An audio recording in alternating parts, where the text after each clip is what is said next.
Welcome to the METUS Tech Show, a show for HVAC professionals by HVAC professionals.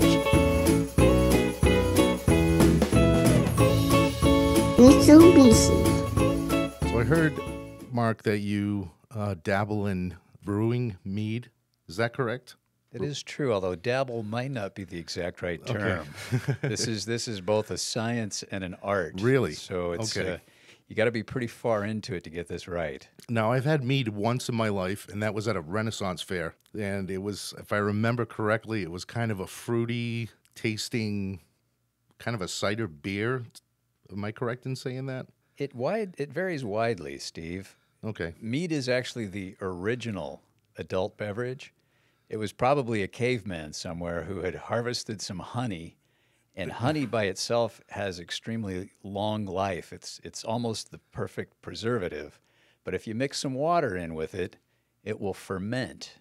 And he probably thought, oh no, I've ruined my precious honey, until he took a few slugs of it and found it was a whole new concept. Interesting. I've seen documentaries before from people going in Egypt, finding honey that is thousands of years old and it's still preserved. Right, exactly the point. In its native state, it will last virtually forever, but you add some water and it becomes fermentable, and that's where mead comes from. You can ferment it with water, but what you're probably experiencing in the Renaissance Fair is you can also mix it with fruit juices. Various fruit juices have the same purpose. They dilute the honey. They give a base that your yeast can work on and convert that sugar into alcohol. And that's actually called a metheglin when you combine fruit juice with honey. And probably the most popular, if anything in this field is not highly popular, but an apple juice-based mead is called a sizer. And you can get some really nice beverages for this time of the year, where you've put some nutmeg and cinnamon in there with the Sounds apple. fantastic. It's and very the honey, seasonal. Yeah. And it's beautiful. Yeah, that's interesting. That's great stuff, Mark. Welcome to the METUS Tech Show. My name is Steve Pimentel, Technical Training Manager at METUS, and also instructor out of Boston. I have a special guest with us today. I'd like to introduce Mr. Mark Kuntz, CEO of Mitsubishi Electric Trane HVAC US. Mark, tell us a little bit about yourself and your history in HVAC. Well, thank you, Steve. It's my pleasure to be here. I joined the HVAC industry at the age of 19. Wow. I was an installer for Atlas Furnace Company in Sunnyvale, California. And I won't reveal my age, but that means I've been in the industry for 40 years. Wow. So you can do the math. It was a great basis for understanding our business, probably from the very, very ground, entry point. Yep. I was the smallest guy on the installation team, so I got to crawl around in the attics, pulling flex duct through the insulation, or on a good day, I'd get to go down under the house in the crawl space, where it was at least a little bit cooler. But I would have loved to have access to ductless in those days, because my job was pulling flex duct. Definitely. And was that in Georgia? That was in California. Okay. So any basements in California? Because I'm from New England, so we have basements. You say crawl spaces. Yeah, there's no basement. A deep crawl space was about 18 inches. Thus, I got the job. Yeah. And they varied down from there. Right. And I came from the same place. I've been in the trade for 30 years, but I started off by crawling in attics, right? I actually worked with something called duckboard. I don't know if you're familiar with duckboard. It was very popular in the 90s, and went home itchy every day. It wasn't fun. Yeah. So fiberglass will do that to you. Yeah. So, and then after that, I got tired of hot attics and got into a service van and, spent again, 30 years in the trade, and now I'm here. I'm here at METUS. We're going to talk about something that you specialize in lately, and that's the Inflation Reduction Act. Can you tell us a little bit about the Inflation Reduction Act? Sure. This was legislation that was introduced in Congress earlier this year. It constitutes the single largest investment in climate-related technologies, and included in it are two very major benefits for the sale of highly efficient, qualified heat pumps. There's a rebate program and there's a tax credit program, both of them targeting heat pumps by specific call out. And those are the particular aspects of this that we're very excited about. Excellent. So at the end of the day, what exactly does the IRA do? It gets highly efficient heat pump technology into the hands of more Americans. In fact, it's the rebate portion of it, which is called HEEHRP. There's many different pronunciations. It's a mouthful, right? Yeah, it stands something like Highly Efficient Electric Home Rebate Program. Right. So get HEEHRP out of that. This is targeting low and middle income households. And they define low income as 80% of the median income in the area that neighborhood is located.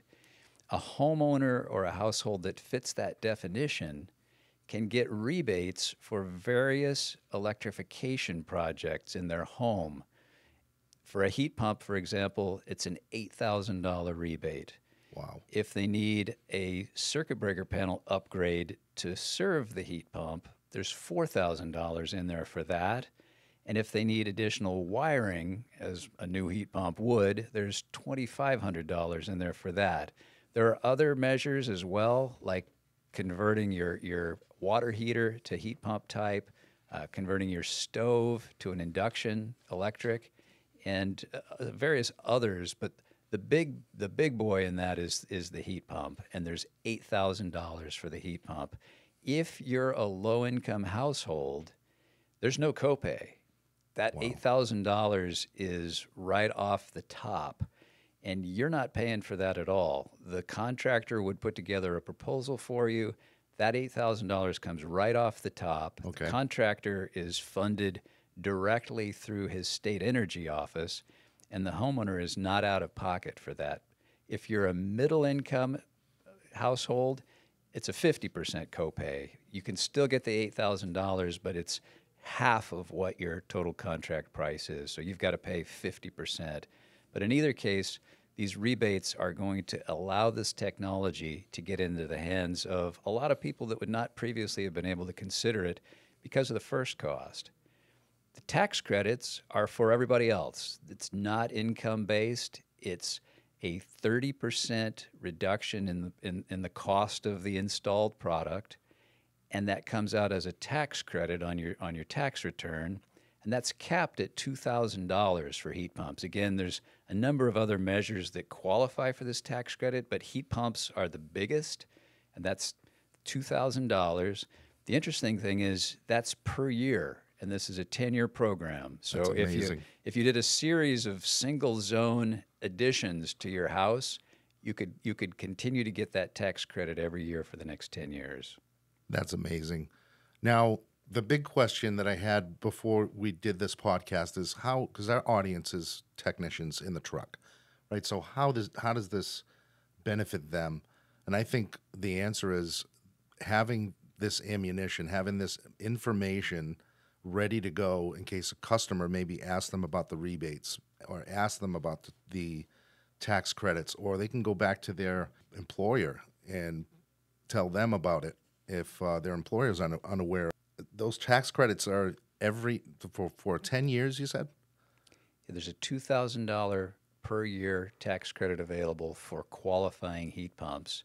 And of course, METUS is already publishing all of the currently available information on both of these rebates. We'll continue to have those materials available on our website. There's a printed form.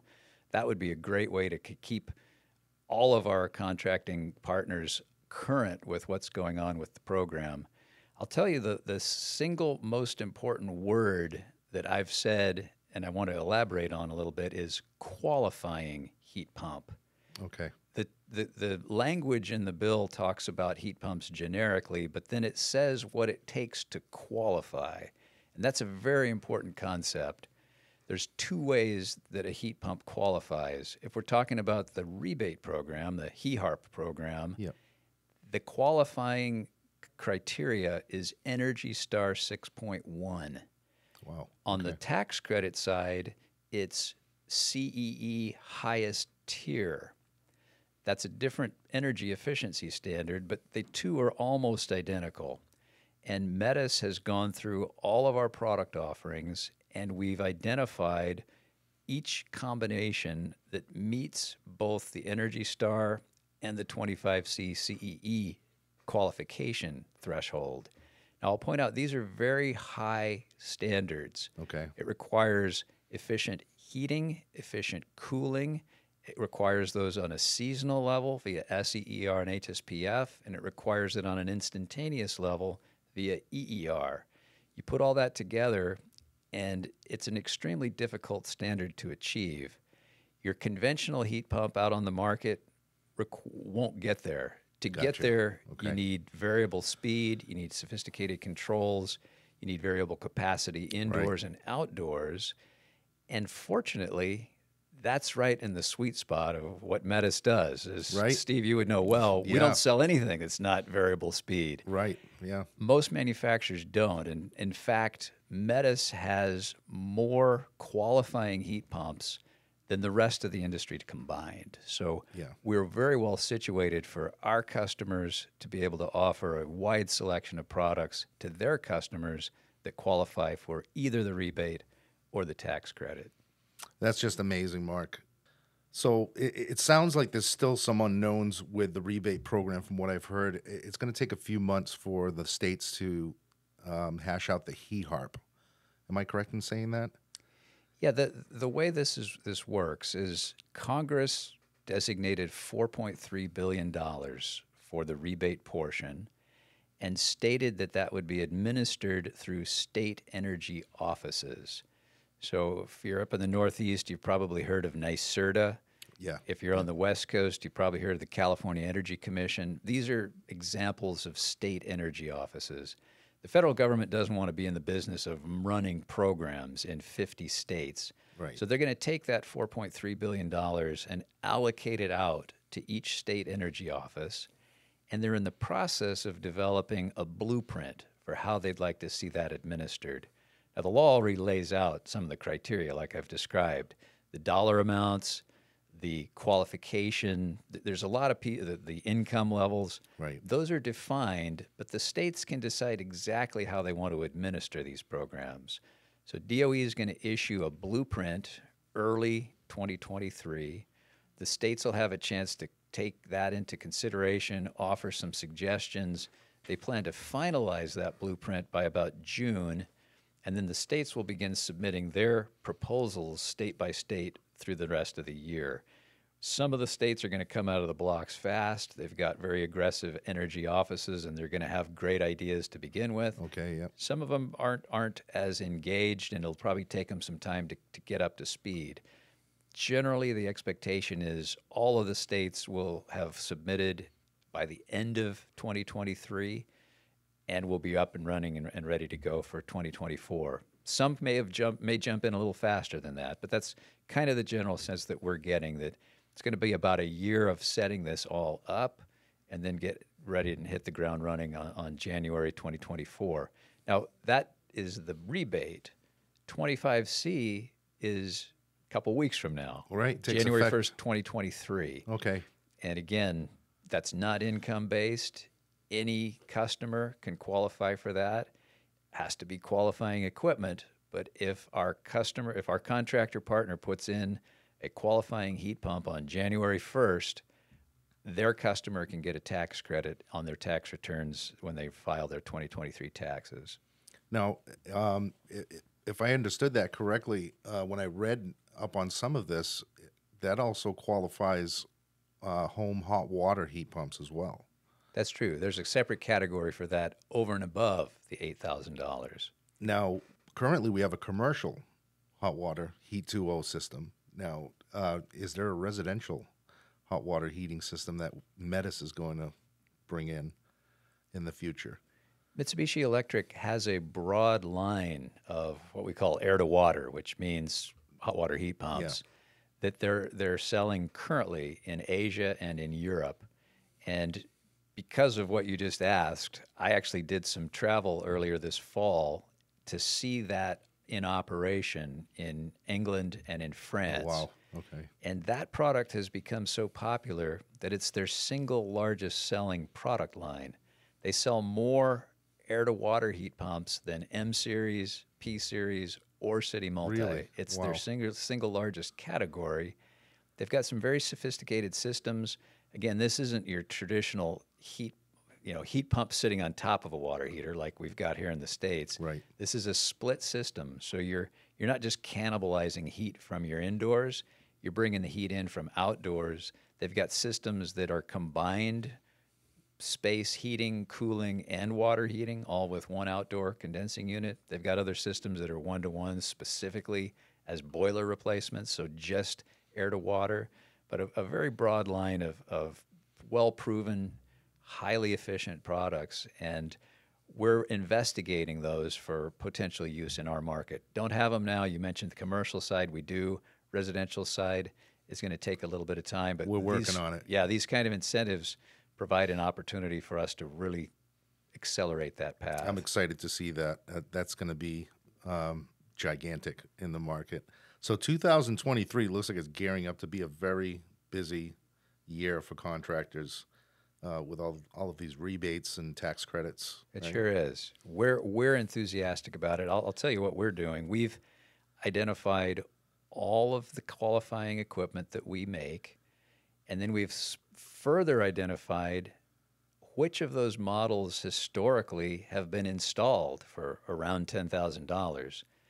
We think that's going to be an absolute center of the target. By the time we come around to a year from now and these programs are ready to go, we're going to be fully stocked with that kind of qualifying heat pump.